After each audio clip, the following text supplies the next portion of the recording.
तो मैं जो अगर आपकी बात को ठीक से समझ रही हूँ, वो आप ये कह रहे हैं कि अमेरिका इसलिए ये जंग लड़ने पे मजबूर है, क्योंकि वेस्ट एशिया पूरे तरीके से जो नेचुरल गैस और ऑयल है, उससे भरपूर है जी, और वहाँ पर इज़राइल को उन्होंने अपने चौकीदार के तौर पे वहाँ रखा हुआ है कि हमें जी, ये सबको बिल्कुल। काबू में करने के लिए इज़राइल चाहिए।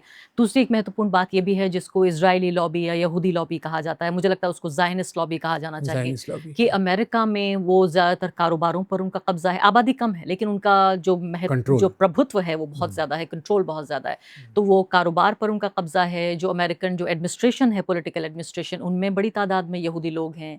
इसके अलावा आप ये देखिए कि जो मीडिया है, उस पर उनका कंट्रोल है। तो कम आबादी होने के बावजूद भी मुझे लगता है कि अरबों की ज़्यादा आबादी है और ये जो फ़ारसी लोग हैं शिया मुस्लिम्स ईरान के, इनकी बड़ी आबादी, उसके बावजूद भी क्यों नैरेटिव आपको लगता है मीडिया इसकी वजह है कि नैरेटिव हमेशा इनके फ़ेवर में रहता है? देखिए एक जैसे हम कहते हैं ना dominant narrative hmm. Is a narrative of dominant classes. और आगे बढ़ने से पहले एक अदना सी गुजारिश कि आप मेंबर बनिए मेरे चैनल का आरफा खानम शेरवानी। अगर आप मेंबर बनते हैं, आपके समर्थन से आप मेरा हाथ मजबूत करेंगे, इतना मजबूत कि मैं सत्ता का कॉलर पकड़ के सवाल पूछ सकूंगी और जो हमारे समुदाय में हाशिए के जो तबके हैं उनकी आवाज़ उठा सकूंगी। आप यकीन जानिए, आपका एक छोटा सा सहयोग मेरे लिए इतना बड़ा होगा जिसके लिए आप अंदाज़ा भी नहीं लगा सकते। ये एक कार्ल मार्क्स जिनको लोग पसंद नहीं करते हम्म, उनका एक सेंटेंस है, the dominant narrative is the narrative of the dominant classes.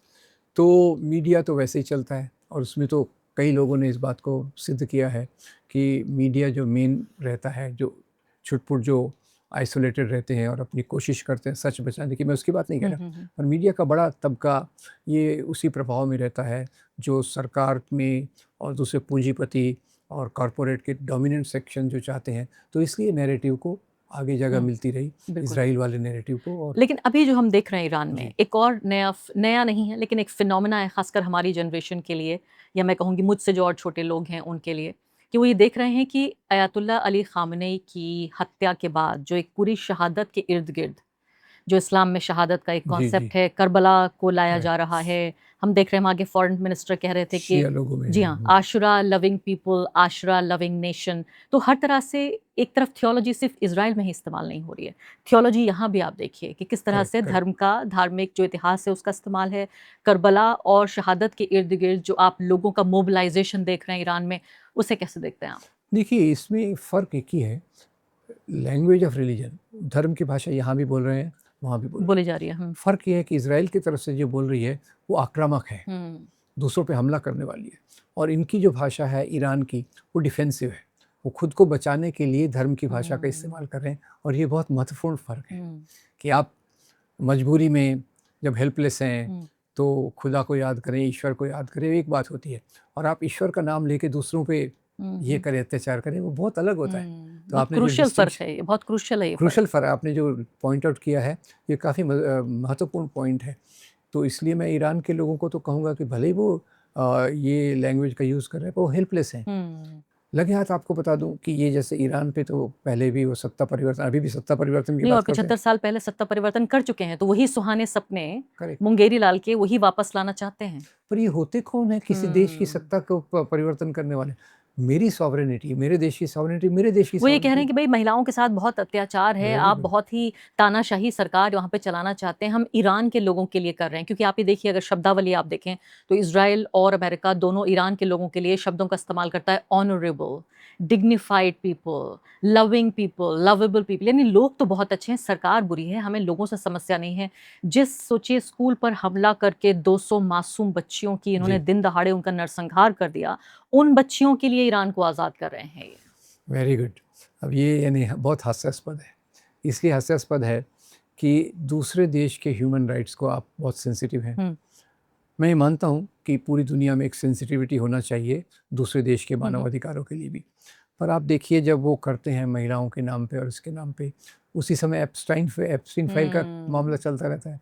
आपके देश में आप क्या कर रहे हैं? बिल्कुल। महिला अधिकारों को हनन ही नहीं, आप तो महिलाओं को इस प्रकार से इस्तेमाल कर रहे हैं कि जैसे वो एक भोग की वस्तु हो, उससे ज़्यादा कुछ ना हो। और एप्स्टीन की मोरालिटी वाले लोग ये बताएँगे कि अपनी महिलाओं के साथ कैसा सलूक किया करेक्ट। जाए। और यहाँ मैं अरफा हुँ, जी एक आप बात और आपको बात बताना चाहता हूँ कि किसी देश के अंदर भी जो भी सरकार होती है, कई बार तानाशाह भी आते हैं, पर लोग उसी के अंदर अपना रास्ता ढूंढ लेते हैं। एक मुझे बहुत एक अच्छा उदाहरण याद आ रहा है कि आयतुल्लाह ख़ुमैनी जब 1979 से आया, तो आया तो उस समय मैंने टाइम मैगज़ीन में एक कवर स्टोरी देखी थी, वो मैं ट्रेस नहीं कर पाया बाद में, उस समय मुझे इसमें इतनी रुचि भी नहीं थी। वो कवर स्टोरी थी इस्लाम द न्यू थ्रेट। तो यानी इसमें क्या जोड़ दिया उन्होंने, एक क्लरिकल पावर आ रहा है उसको उन्होंने पूरे इस्लाम से जोड़ दिया। अच्छा, दूसरी बात ये भी है कि बीच में आप देखिए इन लोगों ने महिलाओं पे बहुत बंदिशें लगाई थी, पर महिलाओं ने अपने आंदोलन किए। अभी जो उन्होंने आंदोलन किया ना, कि जिसमें बुर्का के विरोध में किया।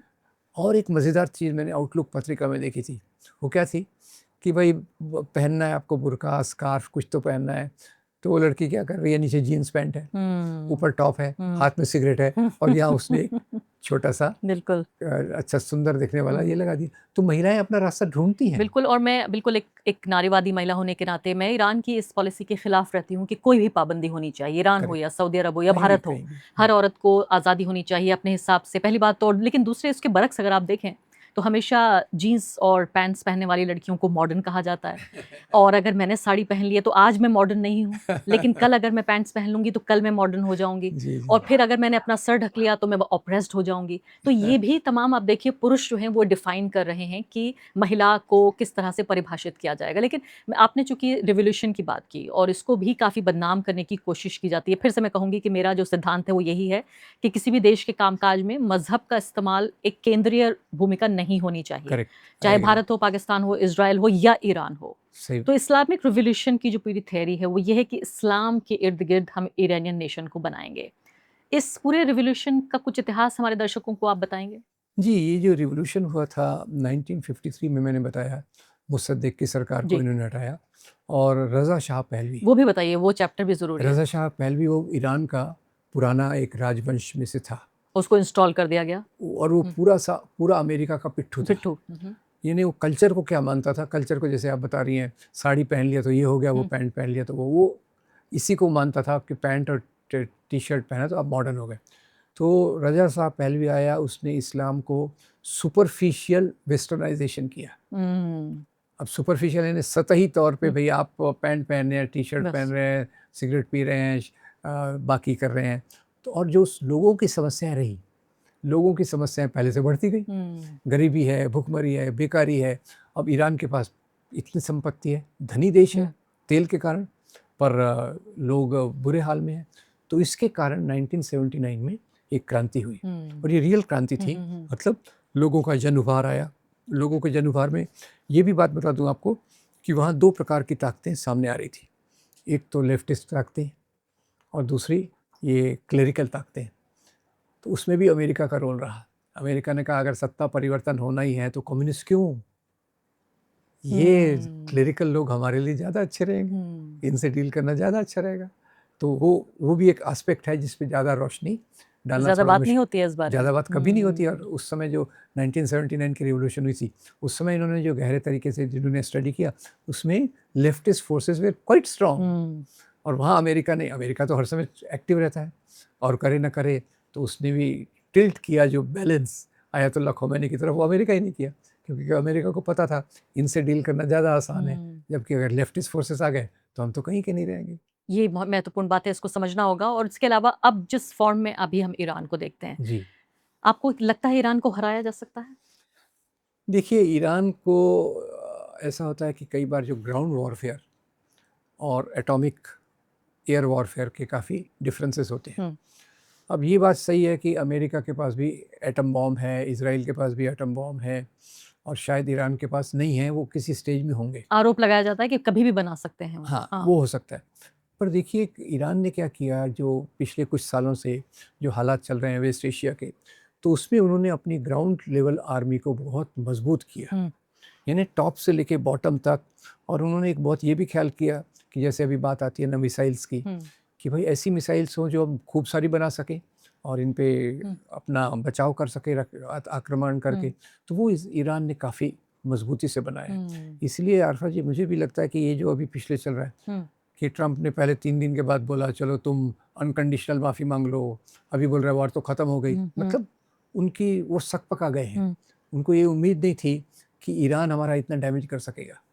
डैमेज इसराइल में हो रहा है, और दूसरा शर्म की बात यह है कि आसपास के जो मुस्लिम मेजॉरिटी कंट्रीज़ हैं, उन्होंने अमेरिका को अपने बेसिस की जगह दी हुई है। ये कितनी शर्म की बात है। शर्म की बात भी है, लेकिन वो कहते हैं हमने तो अपने हित में काम किया है कि अमेरिकी सोल्जर्स यहाँ रहेंगे और बेस रहेगा तो हम महफूज रहेंगे। पहली बार शायद पिछले कई दशकों में ये बहुत ही जो सेल्फिश और खुदगर्ज जो ज़्यादातर अरब करेक्ट। देश हैं, इन्हें इस बात का एहसास हो रहा है कि इन्होंने तो अपनी इज्जत और अपनी सेल्फ रिस्पेक्ट गिरवी रख दी है अमेरिका के हाथों, अमेरिका की जो इंपीरियलिस्ट साम्राज्यवादी ताकत है। लेकिन पहली बार उन्हें एहसास ये हो रहा है, तो ये तो उनकी कमज़ोरी है, वल्नरेबिलिटी है।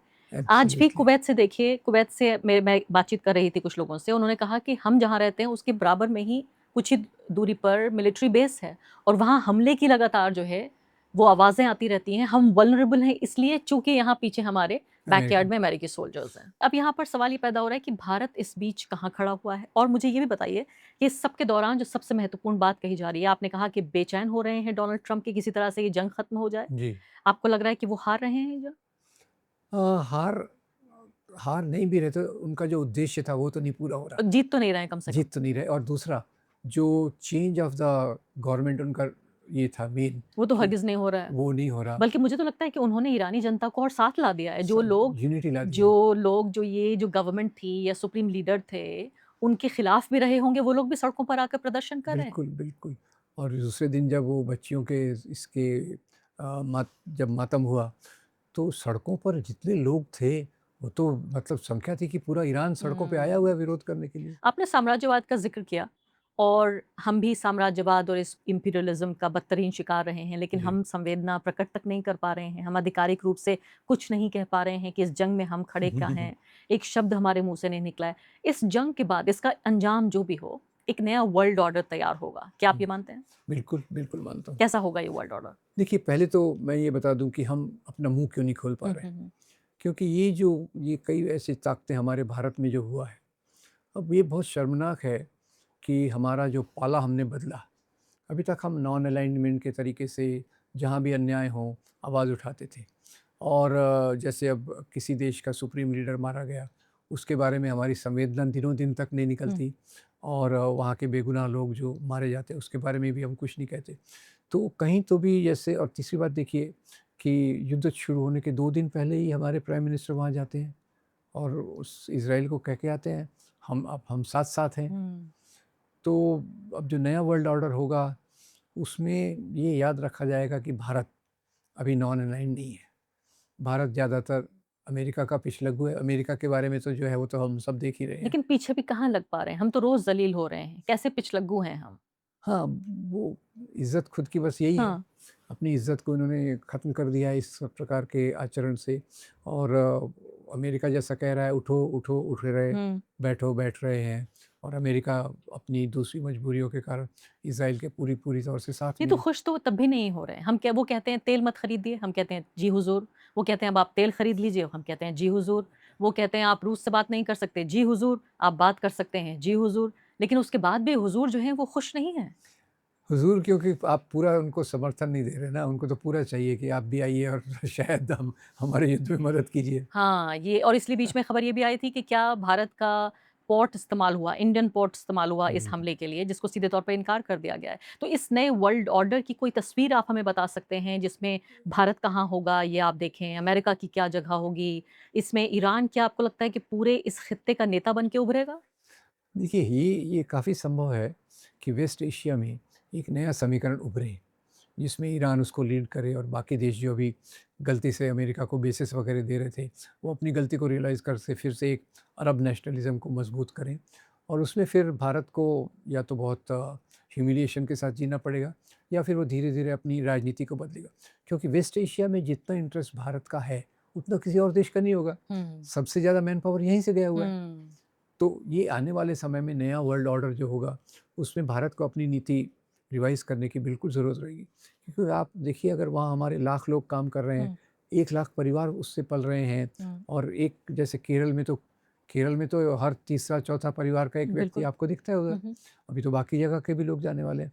तो इसके दबाव में आके या तो इनको बहुत मुँह की खानी पड़ेगी अभी के शासकों को, या उनको अपनी नीति बदलना पड़ेगा। बिल्कुल। अब बिल्कुल आखिरी सवाल आपसे कि जो पूरा अमेरिका का इतिहास रहा है, इम्पीरियलिज़्म का, जो जंगें उन्होंने लड़ी हैं, वियतनाम से लेकर और उससे पहले भी हम निकालें, इसके अलावा पर्ल हार्बर का जो हमला हुआ, जी, इसके बाद जी, ईरान जो इराक वॉर हुई, ईरान-इराक वॉर भी हुई। जी। तो जंग तो एक तरह से इस खित्ते के लिए तो एक ही हकीकत है, लेकिन अमेरिका के लोगों के लिए नहीं है। तो ये जंग अगर अमेरिका कितनी भी लीपापोती कर ले, आज भी उन्होंने एक बयान दिया, उसमें कहा है कि हम जीत गए हैं ये जंग और ये जंग अब खत्म होने वाली है क्योंकि हम जीत गए हैं। तो वो जीत डिक्लेयर कर देंगे और हो सकता है कि उनकी आवाम इसको कबूल भी कर ले कि चलिए जंग खत्म हुई।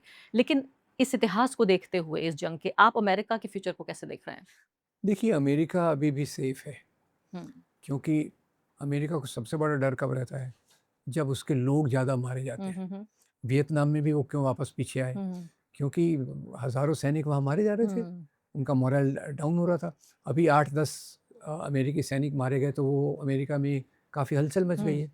तो अगर दूसरा क्या है, अमेरिका दूर बैठ के हुँ, हुँ, सब रिमोट से कंट्रोल करता है, तो इसलिए उसको खुद ज़्यादा नुकसान हुँ, पब्लिक ओपिनियन में होता नहीं है, और मीडिया के माध्यम से उसको वो मैनेज कर लेता है कि हम दुनिया में सभ्यता ला रहे हैं। अब जैसे भारत में ये आया था ब्रिटेन, तो क्या कह रहा था? वो ये थोड़ी कह रहा था कि हम आपको लूटने आए हैं। वो तो कह रहे हैं हम आपको सभ्य बनाने आए हैं। हुँ। आर्गुमेंट की सिमिलैरिटी देखिए कि इन जाहिल लोगों को सभ्य बनाने की ज़िम्मेदारी भगवान ने हमारे कंधों पे डाले हैं। बेचारे, कितनी ज़िम्मेदारी उनके ऊपर थी और क्या-क्या करके गए। तो ऐसे ही अभी अमेरिका कह रहा है कि कि ईरान की औरतों को हम आज़ाद कर रहे हैं। Correct, correct. हाँ। तो वो उनका नैरेटिव तो बनाने में तो कमाल है। तो तो काफ़ी सभ्य बना गए वैसे अंग्रेज़ हमें। बहुत-बहुत शुक्रिया डॉक्टर रामपुरानी जी, आपकी जी, इस जी। चर्चा के लिए और उम्मीद है कि लोग जो हैं वो कम से कम जो ऐतिहासिक पृष्ठभूमि है ख़ासकर इस पूरे इलाके की, वो जो आज की राजनीति से कैसे जुड़ती है, जो सैकड़ों साल पुरानी एक तरह का कॉन्सेप्ट है, एक फ़िलॉसफ़ी है, उसको समझने में आसानी हुई होगी। बहुत-बहुत शुक्रिया।